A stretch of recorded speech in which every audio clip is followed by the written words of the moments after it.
अस्सलाम वालेकुम वरहमतुल्लाहि वबरकातुहू।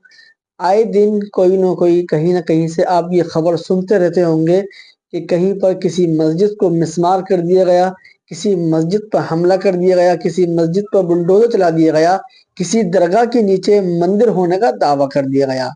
ठीक ऐसी ही खबर हमारे सामने आई है, बहुत बड़ी खबर है।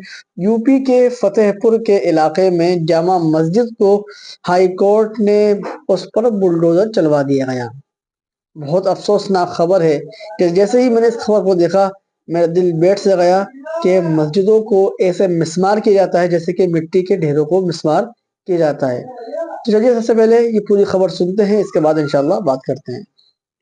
देश में एक फैशन हो गया है कि मस्जिदों को गिरा दी जाए, मस्जिदों के नीचे मंदिर होने का दावा कर दिया जाए। ये कह दिया जाए कि ऐसा है साहब कि ये मस्जिद जो है वो इलीगल जमीन पर बनाई गई। ये एक नई चीज जो है अब मुल्क में लगातार बढ़ती हुई दिखाई दे रही है। आज एक ताजा मामला सामने आया है और ये मामला है उत्तर प्रदेश के फतेहपुर का। फतेहपुर में आज से लगभग 180 साल एक पुरानी मस्जिद है। कितनी? 180 साल, यानी कि मुल्क को जो आजादी मिली है उससे भी समझ लीजिए कि 100 साल पहले की बात है। और उस मस्जिद के ऊपर आज बुलडोजर की कार्रवाई की गई। कार्रवाई क्यों की गई है, इसके पीछे प्रशासन ने क्या वजह बताई, सब समझते हैं। हम आपको एक वीडियो दिखाते हैं, आप इस वीडियो को देखिए। ये फतेहपुर में जामा मस्जिद है और इसी मस्जिद के ऊपर जो है 5 अलग अलग बुलडोजर से कार्रवाई करते हुए मस्जिद को इस तरह से जो है वो तोड़ दी गई है, इसे शहीद की गई। अब इसके पीछे की वजह क्या क्या रीजन हो सकते हैं, इसे भी समझते हैं और जानते हैं कि आखिरकार क्या वजह है, क्या बातें हैं भाई, क्यों किया गया। देखिए, ये जो मस्जिद है ये 185 साल, गालिबन 180-185 साल पुरानी मस्जिद बताई जा रही है। इसे नूरी जामा मस्जिद कहते हैं। नूरी जामा मस्जिद नाम से चर्चित है। वजह यह है कि मस्जिद जो है उसके पास एक सड़क गुजर रही है। मामला यह है कि इस सड़क के चौड़ीकरण का काम करवाया जा रहा है, इसके चौड़ीकरण यानी कि इसको और एक्सपेंड करवाया जा रहा है। तो ये एक्सपेंड करने के दरमियान होता यह है कि ये कहा जाता है कि भाई मस्जिद का एक हिस्सा जो है वो अतिक्रमण किया हुआ है, इसे हटाइए।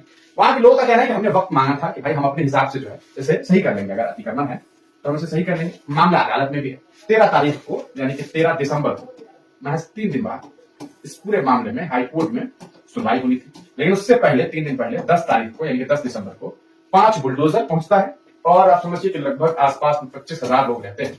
उन्हें हाउस अरेस्ट कर दिया जाता है, यानी कि सब लोग अपने अपने घर में रहेंगे, कोई बाहर नहीं निकलेगा। और प्रशासन आती है और फिर इस तरह से जो अभी आप वीडियो देख रहे थे, इस तरह से बुलडोजर की कार्रवाई कर दिया। लगभग आधा किलोमीटर के रेंज में जो लोग थे उन्हें अपने अपने घर में रहने का आदेश भी दिया गया था और ये कार्रवाई की गई।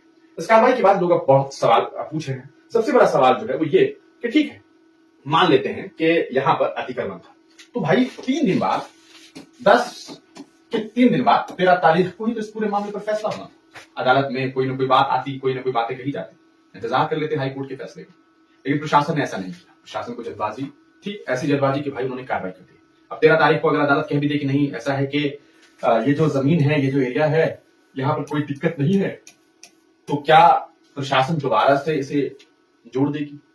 ये भी एक बात सोशल मीडिया पर लोग कर रहे हैं। लेकिन प्रशासन साफ तौर पर यह बात कह रही है कि अतिक्रमण था, हमने अतिक्रमण हटाया और इसकी वजह से हमने बुलडोजर की कार्रवाई की। लोग क्या कह रहे हैं सोशल मीडिया पर, चलिए वो भी देख लेते हैं और समझते हैं कि क्या बातें की जा रही है। जाकर आगे लेते हैं कि यूपी के फतेहपुर में आज प्रशासन ने 185 साल पुरानी नूरी जामा मस्जिद को हाईवे चौड़ीकरण के नाम पर बुलडोजर से गिरा दिया।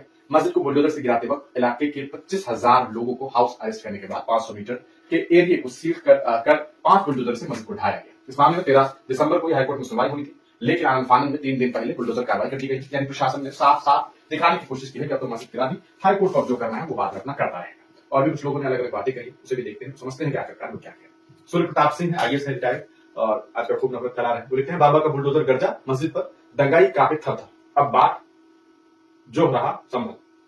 अब ये मतलब थोड़ा सा आदमी जरूरी तो नहीं है ना कि पढ़ा लिखा हो तो एकदम से इंसान अच्छा, इंसान कब क्या हो जाए कोई नहीं जानता है, तो इसी हिसाब के आदमी है। और भी कुछ लोगों ने इस पूरे मामले पर जो है वो ट्वीट्स किए हैं, तो वो भी देख लेते हैं, तो समझते हैं कि क्या कुछ बातें जो है इस मस्जिद को लेकर के और कुछ लोग कह रहे हैं। लोग अलग अलग बात कह रहे हैं। कोई कह रहे हैं बहुत अफसोसनाक खबर है कि भारत में और खास करके जो है यूपी में बहुत ज्यादा गलत हो रहा है, बस बनाते रहना, बहुत वीडियो बनाते हैं, अभी फोन मेमोरी बचा कर रखना, मुगली औलादो। ये कोई डॉक्टर क्या है, श्वेता शर्मा शायद श्वेता शर्मा है, रेशम को ये लिखते हैं, ऐसे ही नाइंसाफी होती रही और इस तरह की बातें की जा रही है। हाल ही में हालांकि सुप्रीम कोर्ट ने कहा था कि बुलडोजर की कार्रवाई ऐसे नहीं करनी है, नोटिस देनी है, तमाम चीजें। देखना है इस पूरे मामले में प्रशासन अपना क्या रुख अख्तियार करती है और जो मस्जिद कमेटी है वो क्या कुछ रुख अख्तियार करती है। आपको इस पूरे प्रकरण के पीछे क्या वजूहात लग रही है, मेरी राय जरूर। तो देखा आप लोगों ने, कितनी अफसोसनाक खबर है कि यूपी के फतेहपुर की जामा मस्जिद को, जो कि 185 साल पुरानी मस्जिद है, उस पर बिना सूझबूझ के उस पर बुलडोजर चला दिया जाता है। अल्लाह रहम का, करम का, आफियत का मामला फरमाए। आप तमाम हज़रात से दुआ की दरख्वास्त है कि अल्लाह रब्बुल आलमीन वफ़ की ज़मीनों को, मस्जिदों को, मकातिब को, कब्रिस्तानों को, दरगाहों की हिफाज़त फरमाए। आप इसके लिए खूब शेयर करें। मिलते हैं किसी नई अपडेट के साथ। अस्सलामु अलैकुम व रहमतुल्लाहि